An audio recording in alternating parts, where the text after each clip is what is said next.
सतनाम वाहिगुरु साहिब जीओ।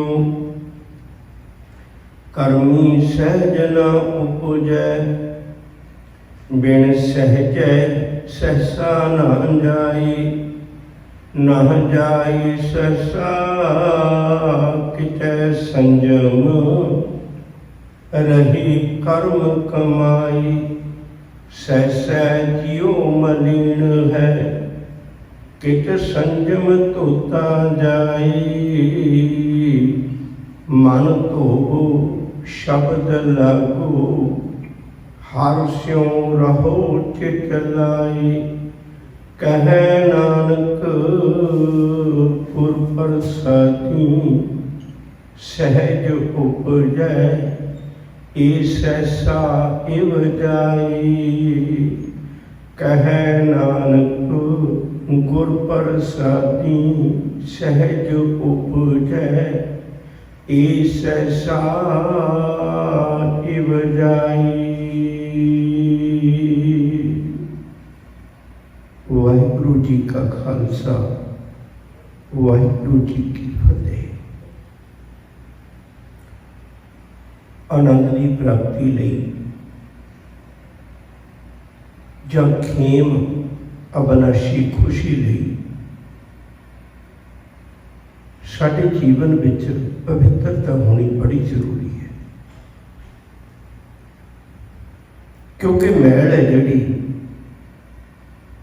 उहदे प्रमुख 3 काम ने। नंबर 1, मैल जिहड़ी है वो दूरी पैदा करती है। मैल किते भी आ जाए वो दूरी पैदा कर देगी। कपड़ा मैला हो जाए, मालिक के गल नाल लग्या होया दूर चला जाएगा। 2 मना विच मैल पै जाए वो दूरी बता देगी। पहली गल, मैल दूरी पैदा करती है। दूजी गल, मैल जिहड़ी है वो रोग पैदा करती है। इसलिए थां थां ते मनुख जिहड़ा वो सफाई का ध्यान रखता है। तीजी गल जिहड़ी सब तो वड्डी, मैल जिहड़ी है वो असले नूं छुपा दिंदी है, मूल नूं छुपा दिंदी है। हुण जिन्हां दे अंदर मैल लगी होवे, सब तो पहली गल उन्हां दी मालिक तो दूरी होएगी। दूजी गल, उन्हां दे अंदर विकारां दे रोग लगे होंदे ने जिथे मैल होवे। तीजी गल, मैल लगी हुई है तो अपना असला भुलिया होया, मन तो जोत स्वरूप है अपना मूल पछाण भुलिया। किवें जन्म जन्म की इस मन को मन लागी, काला हुआ सिरा। हुण जे इहने आनंद विच रहना है तो इहनूं मैल उतारनी पेगी। मैल उतारन वास्ते पिछलेरी पौड़ी विच आपां पढ़ के आए हैं, पवित्र होए से जना जिनी हर ध्याया। सुभावक एक वखरी जी गल है, रब नूं ध्याउण वाले पवित्र हो जाते हैं।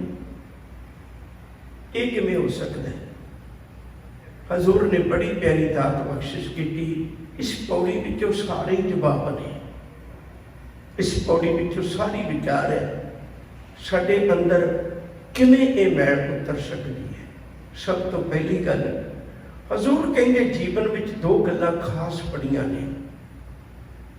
एक सहसा, सहसा का मतलब होता है शंका, भरम, असलीयत नूं ना जानना, भुलेखे विच जीवन गुजारना। जितना कोई असलीयत के नेड़े होएगा उतना उसके जीवन में भरम नहीं होएगा। जितना भरम नहीं होएगा उतनी उसकी भटकना नहीं होएगी। भटकना ते भरम दोनों की बड़ी दोस्ती है। बंदा भटकदा ही उदों जदों भरम होंदा है।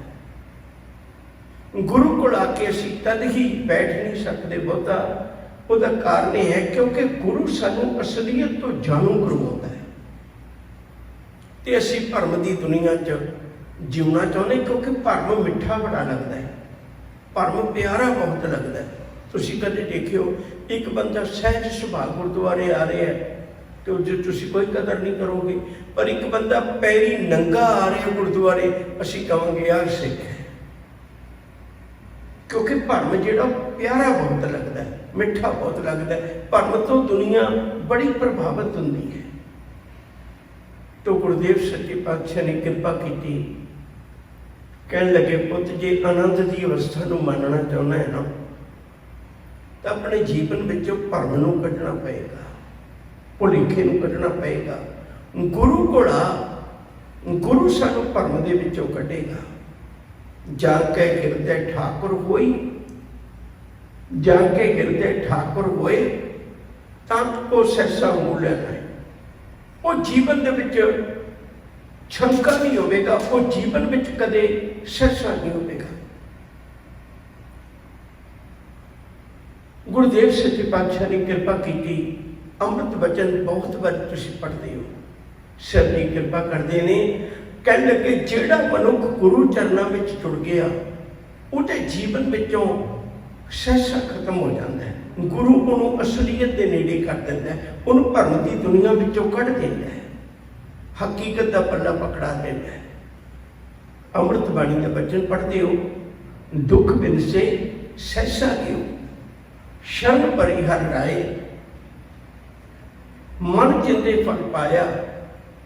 कहने मैनू तो हुण मालिक ने कृपा कर दी, जिहड़ी मेरी भावना सी वो मेरी प्राप्त होगी, मैनू मिल गई। क्यों? क्योंकि गुरु ने कृपा करके मैनू असलीयत के नेड़े कर दिता। ये संसार बेकार संसेमै तरियो ब्रह्म ज्ञानी, इथों पार वही होंदा है जिहदे अंदर ब्रह्म का ज्ञान पैदा हो जाए, नहीं तो मनुख शंके विच भटकदा रह जाता है, उसकी प्राप्ति नहीं होती। शिव जी आखते ने, कहते मन चिंते फल पाया, नानक हर गुण गाए।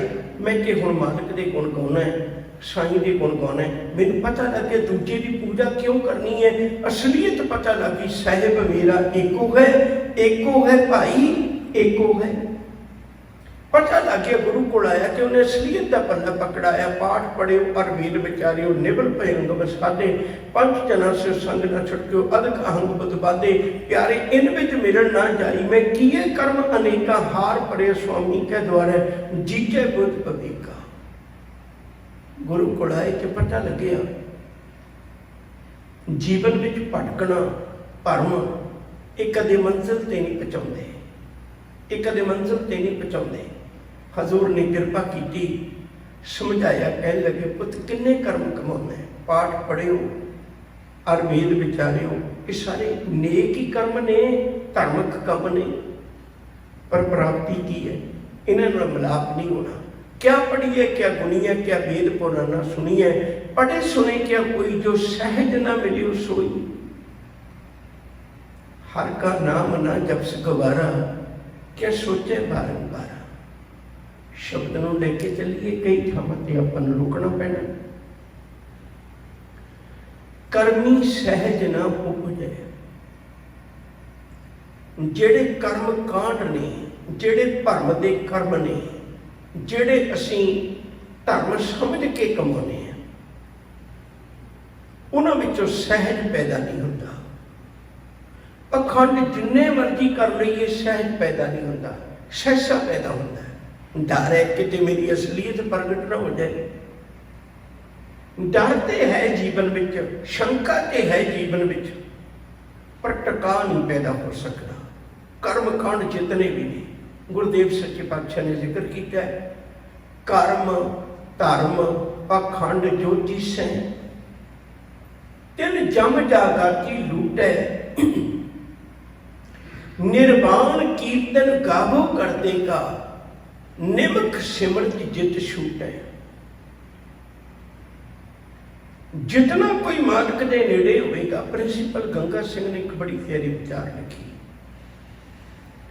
सरमद फकीर सिर्फ अपने पर्दा कजन वास्ते कपड़ा पहनता सी, बाकी नहीं सी पहनता। इस्लामी दुनिया अनुसार शरअ मुताबिक कि मैं नंगा रहना प्रवान नहीं। उन्हें अपने कोल बुलाया, एक बड़ी कीमती पोशाक दी। सरमद फकीर ने उसके सामने अग की चंगियाड़ी लेके छाड़ दी। वो औरंगजेब बड़ा तड़फिया, कह लगे तेन पता नहीं तू खुदा की इबादत करना है, फकीर कौन है तेन पता नहीं? शरह के मुताबिक नंगा नहीं रहना चाहिए, मैं जो लिबास पहनना है मैनू भी तो उसे खुदा ने दिता है। शर्मत फकीर बड़ा खिड़खड़ा के सिया, बहुत खिड़खड़ा के सिया। औरंगजेब पूछता क्यों इसे करना है? कहने लगे मैं तां करके करना है, रब ने मेरे विच ऐ भी कोई नहीं छड्डिया जिहड़ा मैनूं लुकाउणा पवे। तेरे च करोड़ा ऐब ने, तेनू रब ने तां इहो जिहा बाणा दिता है, तू अपने ऐब छुपा लवे, मेरे च ऐब भी कोई नहीं। उन्होंने पर्दे पाउण की लोड़ नहीं हुंदी जिन्हां दे जीवन विच असलीयत होवे। कर्मी सहज ना उपजै, कर्म कांडां दे नाल कदे सहज पैदा नहीं होंदा, जीवन में टका पैदा नहीं होंदा। और मैं इतनी भी अर्ज करा, जीवन जिहड़ा है वो सिर्फ सहज विच है। जे किते ध्यान नाल वेखीए तां कुदरत दे पन्नियां विचों भी कादर दीयां सिफतां लभ जांदियां ने। आसे पासे झात मारीए सानूं बड़ा कुछ लभ जांदा है। हवा सहज विच वगदी होवे जीवन दिंदी है, हवा हनेरी बन के आ जाए लोगों के घर उजाड़ देती। अग सहज विच मचदी होवे खाना बड़ा स्वादी बना देती है। अग बहुत ज्यादा अपने सहज नूं गुआ बैठे ते घरां दे घर तबाह कर देती है। पानी सहज विच वगदा होवे ते जीवन दिंदा है, पानी हड़ बन के आ जाए कि जीवन उजाड़ के रख देता है। जितना कुछ भी है साडे जीवन विच सहज विच है। ते साहब कहंदे ने कर्म कांडां दे इन्हां दे नाल सहज पैदा नहीं हुंदा। बिन सहजै सहसा ना जाए, बिना सहज तो सहसा नहीं जाता, भरम नहीं जाता, शंका नहीं जाता। सहज बहुत जरूरी है।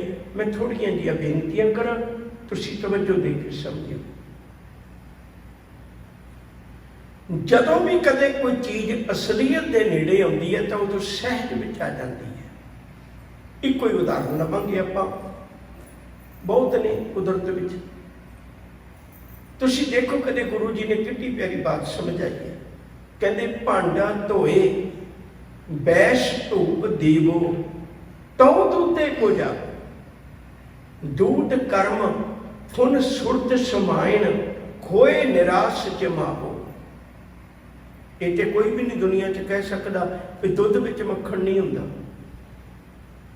सारे जानते हैं सगल दूध में घीया गुरबाणी की मोहर लगी हुई है। पर जे दुध विचों घ्यो कढ़ना है तो एक अवस्था हुआ है दुध की, जदों उन्होंने टका विच आउणा पएगा। जे टका च नहीं आया, दही नहीं जमिया, तो माफ करियो फिर वो घ्यो की प्राप्ति तक नहीं पहुंचेगा।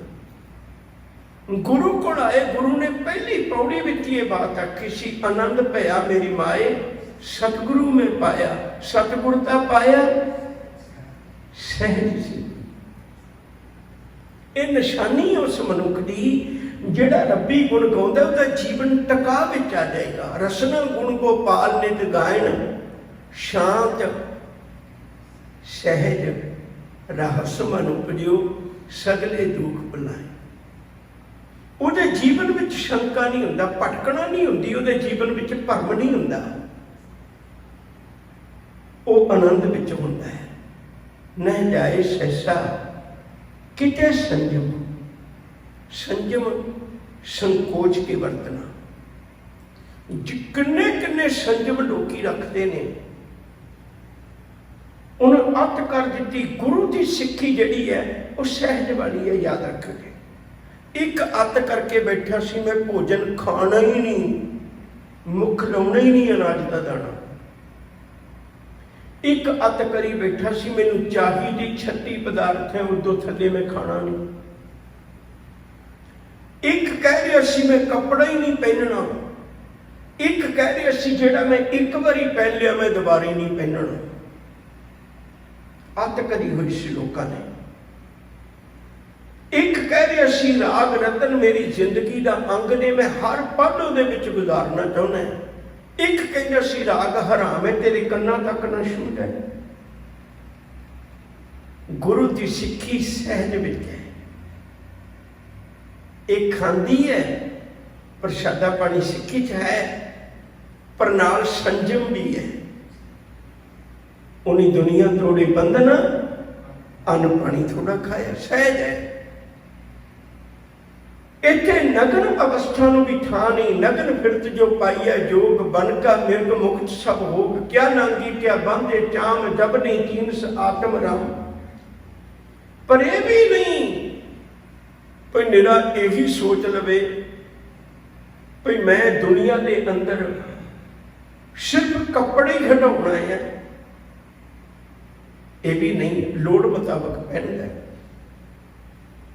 तो गुरुदेव ने कृपा की, कह लगे न जाए सहसा किते संजम, रहे कर्म कमाए। रहे का मतलब थक गए, और लोग कर्म कांड कर करके थक गए, उन्होंने प्राप्ति कोई ना हो सी, सहज ही कोई नहीं जीवन में। देखो जी दे जीवन में टिका आ गया। मैं एक बेनती करा, ये आनंद साहब की कथा ना जी, ਇਹਨੂੰ ਆਪਣੇ ਜੀਵਨ ਤੇ ਢਾਲ ਕੇ ਵੇਖਿਆ ਕਰੀਏ ਆਪਾਂ। ਮੈਂ ਕਿਸੇ ਦੇ ਹਸਾਇਆ ਹੱਸਦਾ, ਮੈਂ ਕਿਸੇ ਦੇ ਰਵਾਇਆ ਰੋ ਪੈਂਦਾ, ਮੈਂ ਕਿਸੇ ਦੇ ਸਤਾਇਆ ਸੱਤ ਜਾਂਦਾ, ਕਿਉਂਕਿ ਮੇਰੇ ਜੀਵਨ ਵਿੱਚ ਸਹਿਜ ਨਹੀਂ ਹੈ। ਜੇ ਮੇਰੇ ਖੁਦ ਦੇ ਜੀਵਨ ਵਿੱਚ ਸਹਿਜ ਹੁੰਦਾ ਤੇ ਮੈਂ ਕਿਸੇ ਦੇ ਸਤਾਇਆ ਸਤਨਾ ਨਹੀਂ ਸੀ। ਆਪਣਾ ਟਕਾ ਹੈ, अपना जीवन का आनंद है। पढ़ियो कदे इतिहास के पन्निया तो गुरु अर्जन पातशाह जी महाराज नूं किन्ना सता रहे ने,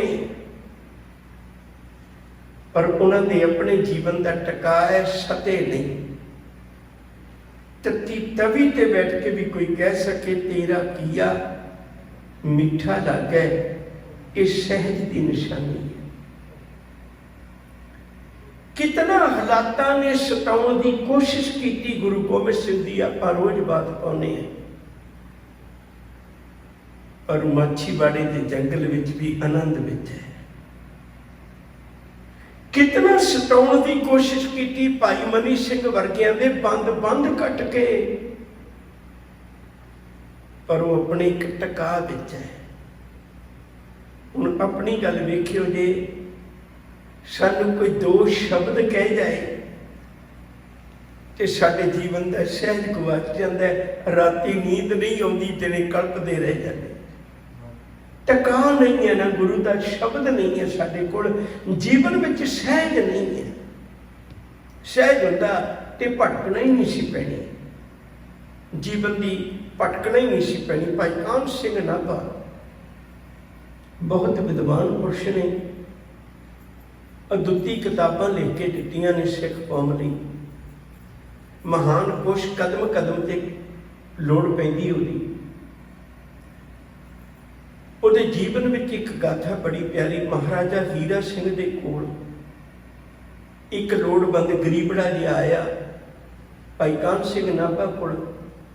महाराजा हीरा सिंह को सिफारिश करवा के उन्होंने खुआ दिता। टका वाला जीवन नहीं सी। चंद रोज लंघे, भाई कान सिंह नाभा दी ही ओ नित दिहाड़े चुगलियां, नित दिहाड़े शिकायतां कर लग पे। महाराजा हीरा सिंह नूं बड़ा बुरा लग्या, नौकरियों कढ़ दिता। गल घुमदियां भाई कान सिंह नाभा कोल आई। उन्हें फिर दोबारे उन्होंने बुलाया, उस अर्दली नूं। महाराजा हीरा सिंह नूं बेनती की, इहनूं फिर दोबारे रखो।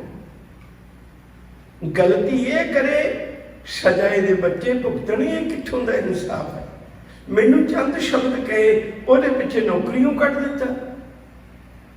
महाराजा हीरा सिंह ने फिर रख लिया। दूजी बारी फिर चंद रोज लंघे ते फिर उस तरह दी शिकायतां। ਮਹਾਰਾਜਾ ਹੀਰਾ ਸਿੰਘ ਨੇ ਹੁਣ ਕੱਢ ਦਿੱਤਾ, ਨਾਲ ਕਹਿ ਦਿੱਤਾ ਹੁਣ ਤੇਰੀ ਸਿਫਾਰਿਸ਼ ਨਹੀਂ ਮੰਨਣੀ, ਹੁਣ ਮੈਂ ਤੈਨੂੰ ਨਹੀਂ ਰੱਖਣਾ, ਤੂੰ ਇਤਨਾ ਕਿਰਤ ਘੱਟ ਬੰਦਾ। ਠੋਕਰ ਵੱਜੀ, ਬਿਮਾਰ ਹੋ ਗਿਆ, ਘਰ ਵਿੱਚ ਪਿਆ, ਗਰੀਬੀ ਹੈ। ਭਾਈ ਕਾਹਨ ਸਿੰਘ ਨਾਭਾ ਨੂੰ ਪਤਾ ਲੱਗਿਆ, ਉਹਦੇ ਘਰ ਗਏ, ਘਰ ਜਾ ਕੇ ਹੱਥ ਜੋੜ ਕੇ ਬਚਨ ਕਰਨ ਲੱਗੇ, ਲੈ ਸੱਜਣਾ ਇਹ ਕੁਝ ਪੈਸੇ ਨੇ, ਤੂੰ ਆਪਣੇ ਘਰ ਵਿੱਚ ਵਰਤ ਲਵੀਂ, ਤੈਨੂੰ ਲੋੜ ਪਏਗੀ। ਬੇਨਤੀ ਕਰਾਂ ਪਿਆਰ ਵਾਲਿਓ, ਸਹਿਜ ਸਾਡੇ ਜੀਵਨ ਅੱਜ ਕਿਤਨੇ ਲੜਾਈ ਝਗੜੇ ਨੇ, ਸਾਡੇ ਘਰਾਂ 'ਚ ਕਿੰਨੇ ਲੜਾਈ ਝਗੜੇ ਨੇ, ਇੱਕ ਗੱਲ ਬਰਦਾਸ਼ਤ ਨਹੀਂ ਹੁੰਦੀ। ਹਰ ਨੂੰਹ ਦੀ ਜ਼ੁਬਾਨ ਤੇ ਆਪਣੀ ਸੱਸ ਦੀ ਨਿੰਦਾ ਹੈ, ਬਹੁਤੀਆਂ ਸੱਸਾਂ ਦੀ ਜ਼ੁਬਾਨ ਤੇ ਆਪਣੀ ਨੂੰਹ ਦੀ ਨਿੰਦਾ ਹੈ, ਤੇ ਪੜ੍ਹਦੀ ਆਨੰਦ ਸਾਹਿਬ। ਕਿੱਥੇ ਹੈ ਸਾਡਾ ਜੀਵਨ? ਸਭ ਕਹਿੰਦੇ ਭਲਿਆ ਤੇਰੇ ਜੀਵਨ ਵਿੱਚ ਸਹਿਜ ਹੋਣਾ ਸੀ, ਕਿਤੇ ਗੁਰੂ ਦੇ ਬਚਨਾਂ ਨੂੰ ਕਮਾ ਲੈਂਦਾ। ਛੋਟਾ ਜਿਹਾ ਇੱਕ ਦ੍ਰਿਸ਼ਟਾਂਤ ਹੋਰ ਦੇਣਾ ਚਾਹੁੰਦਾ। ਮਹਾਰਾਜਾ ਰਣਜੀਤ ਸਿੰਘ ਜਾ ਰਹੇ ਨੇ ਆਪਣੇ ਕਾਫਲੇ ਦੇ ਨਾਲ, ਅੱਖ ਤੇ ਵੱਟਾ ਵੱਜਿਆ। ਇਹ ਤੇ ਤੁਹਾਨੂੰ ਸਾਰਿਆਂ ਨੂੰ ਪਤਾ ਹੈ, ਮਹਾਰਾਜਾ ਰਣਜੀਤ ਸਿੰਘ ਦੀ ਇੱਕ ਅੱਖ ਚੇਚਕ ਨਾਲ ਖਰਾਬ ਹੋ ਗਈ ਸੀ ਤੇ ਇੱਕੋ ਹੀ ਸੀ, ਉਹਦੇ ਤੇ ਵੀ ਵੱਟਾ ਵੱਜਿਆ। ਕੌਣ ਗੁਸਤਾਖ ਹੋ ਸਕਦਾ ਹੈ? ਪਕੜ ਕੇ ਉਹਨੂੰ ਦੂਜੇ ਦਿਨ ਦਰਬਾਰ ਪੇਸ਼ ਕੀਤਾ। 4-5 ਬੱਚੇ ਨੇ, ਨਿਕੜੀ ਉਮਰ ਦੇ। ਮਹਾਰਾਜਾ ਰਣਜੀਤ ਸਿੰਘ ਪੁੱਛਣ ਲੱਗਾ, ਤੁਸੀਂ ਵੱਟਾ ਕਿਉਂ ਮਾਰਿਆ ਮੇਰੇ? ਬੱਚੇ ਕੰਬਦੇ ਜੇ, ਜ਼ੁਬਾਨ ਨਾਲ ਕਹਿਣ ਲੱਗੇ, ਬਈ ਵੱਟਾ ਤੇਰੇ ਨਹੀਂ ਸੀ ਮਾਰਿਆ, ਸਾਨੂੰ ਪਤਾ ਸੀ ਤੇਰੇ ਵੱਜ ਜਾਂਦਾ ਸਜ਼ਾ ਮਿਲਣੀ ਸੀ, ਅਸੀਂ ਤੇ ਰੋਜ਼ ਵੱਟੇ ਬੇਰੀ ਦੇ ਮਾਰਦੇ ਆਂ, ਬੇਰੀ ਨੇ ਇੱਕ ਦਿਨ ਵੀ ਸਜ਼ਾ ਨਹੀਂ ਸਾਨੂੰ ਦਿੱਤੀ, ਬੇਰੀ ਵੱਟੇ ਖਾਂਦੀ ਹੈ ਤੇ ਸਾਨੂੰ ਬੇਰ ਦਿੰਦੀ। ਮਹਾਰਾਜਾ ਰਣਜੀਤ ਸਿੰਘ ਦੀ ਅੱਖਾਂ 'ਚ ਪਾਣੀ ਆ ਗਿਆ, ਕਹਿਣ ਲੱਗਿਆ, ਤੈਨੂੰ ਗੁਰੂ ਨੇ ਕਿੱਡੇ ਵੱਡੇ ਤਖਤ ਤੇ ਬਿਠਾਇਆ। ਹੱਥ ਜੋੜੇ ਕਹਿਣ ਲੱਗੇ, ਇਹਨਾਂ ਬੱਚਿਆਂ ਦੀ ਝੋਲੀ ਵਿੱਚ ਮੋਹਰਾਂ ਪਾ ਦਿਓ। ਕਹਿੰਦੇ ਕਿਉਂ? ਕਹਿਣ ਲੱਗੇ, ਬੇਰੀ ਤੇ ਇੱਟਾਂ ਮਾਰਨ, ਉਹ ਇਹਨੂੰ ਬੇਰ ਦੇਵੇ, ਗੁਰੂ ਨਾਨਕ ਦੇ ਸੇਵਕ ਦੇ ਘਰ ਦੇ ਇੱਟਾਂ ਵੱਜਣ, ਤੈਨੂੰ ਸਜ਼ਾ ਦੇਵੇ, ਇਹ ਅਨਰਥ ਹੋਵੇਗਾ, ਇਹਦੀ ਝੋਲੀ 'ਚ ਮੋਹਰਾਂ ਪਾ ਦਿਓ। ਹੈ ਸਾਡੇ ਜੀਵਨ 'ਚ ਟਕਾ ਕਿੰਨੀਆਂ ਹੀ ਗੱਲਾਂ ਨੇ, ਕਿੰਨੀਆਂ ਅਣਗਿਣਤ ਨੇ। ਮਹਾਰਾਜਾ ਆਦਾ ਸਿੰਘ ਪਟਿਆਲੇ ਰਾਜਿਆਂ ਵਿੱਚ ਹੀ ਹੋਇਆ, ਜਿਹਦੇ ਨਾਂ ਤੇ ਪਟਿਆਲਾ ਸ਼ਬਦ ਹੈ। ਆਦਾ ਸਿੰਘ ਦੀ ਪੱਟੀ ਤੋਂ ਬਦਲ ਕੇ ਬਣਿਆ ਪਟਿਆਲਾ ਸ਼ਬਦ। ਘਰਵਾਲੀ ਸੇਵਾ ਕਰ ਰਹੀ ਹੈ, ਕਿਤੇ ਦਾਲ ਪਤਲੀ ਹੋ ਗਈ। ਨਿਹੰਗ ਸਿੰਘ ਬੈਠਾ, ਕਹਿਣ ਲੱਗੇ, ਉਹਨੇ ਚਮਚਾ ਫੇਰਿਆ, ਕਹਿਣ ਲੱਗੇ, ਇਹਦਾ ਮੈਂ ਕੀ ਕਰਾਂ? ਮਹਾਰਾਣੀ ਸੀ, ਕਹਿਣ ਲੱਗੀ, ਮੇਰੇ ਸਿਰ 'ਚ ਪਾ ਦੇ। ਉਹਨੇ ਚੁੱਕੀ ਥਾਲੀ ਉਹਦੇ ਸਿਰ 'ਚ ਪਾ ਦਿੱਤੀ, ਗਰਮ ਦਾਲ ਦੀ। ਮਹਾਰਾਜਾ ਆਦਾ ਸਿੰਘ ਕੋਲ ਗਈ, ਕਹਿਣ ਲੱਗੀ, ਕਿਤਨੇ ਗੁਸਤਾਖ ਲੋਕ ਨੇ, ਤੁਸੀਂ ਸੇਵਾ ਕਰਦੇ ਹੋ, ਕਿਹੋ ਜਿਹਾ ਵਿਹਾਰ ਕਰਦੇ ਨੇ? ਕਹਿੰਦੇ, ਭਲੀਏ ਬਹੁਤ ਵਧੀਆ ਕਰ ਰਹੇ ਨੇ, ਬਹੁਤ ਵਧੀਆ ਕਰ ਰਹੇ ਨੇ। ਕਹਿੰਦੇ ਕਿਉਂ? ਕਹਿੰਦੇ ਹੰਕਾਰੀ ਸਿਰਾਂ 'ਚ ਗਰਮ ਦਾਲਾਂ ਹੀ ਪੈਂਦੀਆਂ ਨੇ।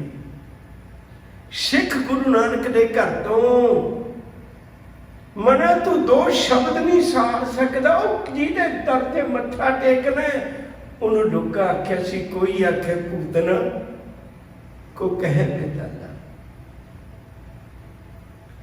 ਕਰਮ ਕਾਂਡ ਨਾਲ ਸਹਿਜ ਪੈਦਾ ਨਹੀਂ ਹੋਣਾ, ਸਹਿਜ ਵਿੱਚ ਹੀ ਆਨੰਦ ਹੈ। ਜਿਤਨਾ ਮੇਰਾ ਜੀਵਨ ਟਕਾ ਵਿੱਚ ਹੋਵੇਗਾ, ਉਤਨਾ ਮੈਂ ਜੀਵਨ ਵਿੱਚ ਆਨੰਦ ਵਿੱਚ ਹੋਵਾਂਗਾ। ਨਹਿ ਜਾਏ ਸੈਸਾ ਕਿਤੇ ਸੰਜਮ, ਰਹੇ ਕਰਮ ਕਮਾਏ। ਕਰਮ ਕਾਂਡ ਕਰ ਕਰਕੇ ਥੱਕ ਗਏ, ਨਹੀਂ ਪ੍ਰਾਪਤੀ ਹੋਈ। ਸੈਸਾ ਜਿਉ ਮਲੀਨ ਹੈ, ਆ ਹੈ ਜਿਹੜੀ ਪਿਛਲੇ ਪੌੜੀ ਵਿੱਚ ਆਈ ਸੀ, ਪਵਿੱਤਰ ਹੋਏ ਸੇ ਜਨਾ ਜਿਨੀ ਹਰਿ ਧਿਆਇਆ। ਸੈਸਾ ਜਿਉ ਮਲੀਨ ਹੈ, ਸ਼ੰਕਿਆ ਕਰਕੇ ਸਾਡਾ ਅੰਦਰ ਗੰਦਾ ਹੈ। ਸਾਡੇ ਜੀਵਨ ਵਿੱਚ ਭਰਮ ਕਰਕੇ ਸਾਡੇ ਜੀਵਨ ਵਿੱਚ ਮੈਲ ਹੈ, ਅੰਦਰ ਭਰਮ ਦੀ ਮੈਲ ਹੈ ਸਾਡੇ ਜੀਵਨ ਵਿੱਚੋਂ। ਉਹ ਪ੍ਰਾਪਤੀ ਨਹੀਂ ਕੁਝ ਵੀ ਹੋਣ ਦਿੰਦੀ। ਸ਼ੰਕਾ ਕਦੇ ਪ੍ਰਾਪਤੀ ਨਹੀਂ ਹੋਣ ਦਿੰਦਾ, ਯਾਦ ਰੱਖਿਓ। शैव कृपा करते ने सहसा जियो मलीन है किच संयम धोता जाए इन किमें अंदर अपने नूं शंकियां तो रहत अपने अंदर नूं मैं टकाच किमें लियावां। सर जी ने जवाब दिता है, कहने लगे मन धोवो। पंक्तियां तो तुहानूं याद ने ना, मन धोवो शब्द लागो। कहते शब्द नाल गुरु उपदेश नाल जुड़ जा मना, तेरे अंदरों मन धोता जाना है, मन पवित्र हो जाना है जिदन शब्द नाल जुड़ गया, क्योंकि शब्द नूं मैल नहीं लगी हुई। गुरु उपदेश नाल जुड़ के देख, जिदन गुरु उपदेश नाल जुड़ गया उतनी असलीयत जीवन में पैदा हो जाएगी ते भरम खत्म हो जाएगा। हर चौथड़ी लाम मन सहज भया हर पाया बलराम जी।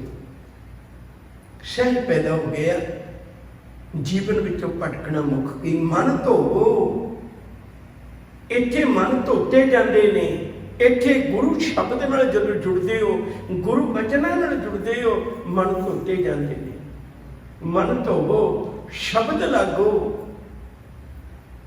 रब दे अमृत बोलां नाल अपने जीवन की सांझ पाइए। हर्षों रहो चित लाए, कहते रब नाल हमेशा चित ला के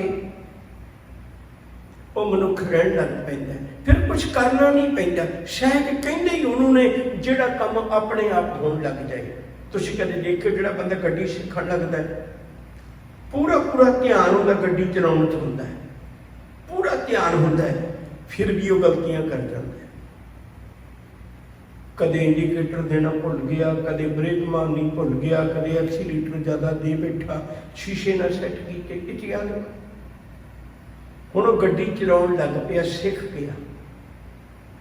हुण उहनूं पता भी नहीं, गड्डी भी चलाउंदा जा रहा है, फोन भी सुनता जा रहा है, आसे पासे भी देखता जा रहा है, म्यूजिक भी सुनता जा रहा है, कीर्तन भी सुनता जा रहा है, सारा कुछ आपे हो जाता है। हुण पता भी नहीं लगता लाइटां ते कदों रुक जाता, कदों चल पैंदा, सुभावक हो गया। धर्म कमाउणा मतलब जीवन विच सहज आ जाए, सुभावक ही कमाउण होण लग जाए। ये नहीं मैं उचेचा बाणी पढ़ के नितनेम करके मैं एडा बड़ा शान करा, नहीं। जीवन ही ऐसा बन जाए, आखा जीवन विसरे मर जाओ। जीवन जीवन लई साह है। तुहाडे चो है कोई अजिहा जिन्हें कदे कहा होवे भी मैं अज 2.5 घंटे साह लए, फिर बाकी समा की कीता? साह तो बिना तो जीव ही नहीं जा सकता। हजूर कहते भी ओ रब नाल प्यार करदियां रब कितना नाराज हुंदा होवेगा, तू सिर्फ 2.5 घंटे मैनू याद किया ते इन्ना लम्मा समा 21.5 घंटे तू मैनू याद ही नहीं किया। नहीं प्यार वालियो, मन धोवो शब्द लागो, हर्षों रहो चित लाए, कह नानक गुर प्रसादी। गुरु की कृपा नाल सहज उपजे, ये सहसा ये बजाए। कहते जिस दिन जीवन में सहज असलीयत आ गई, सहज आ जाएगा, सहज आ गया, जीवन में शंका खत्म हो जाएगा। फिर नहीं शंका होगा भी रब है या नहीं, फिर तो पता होगा दुनिया भावें सारी कहे रब है या नहीं, पर मेरा गुरु तो पहले अंक से कहता आद सच, जुगाद सच, है भी सच, नानक होसी भी सच। गुरु कृपा करे साडे जीवन में टका आ जाए। इतनी बेनतियां कबूल, भुल्लां दी खिमा। प्यार नाल आखो जी वाहिगुरू जी का खालसा, वाहिगुरू जी की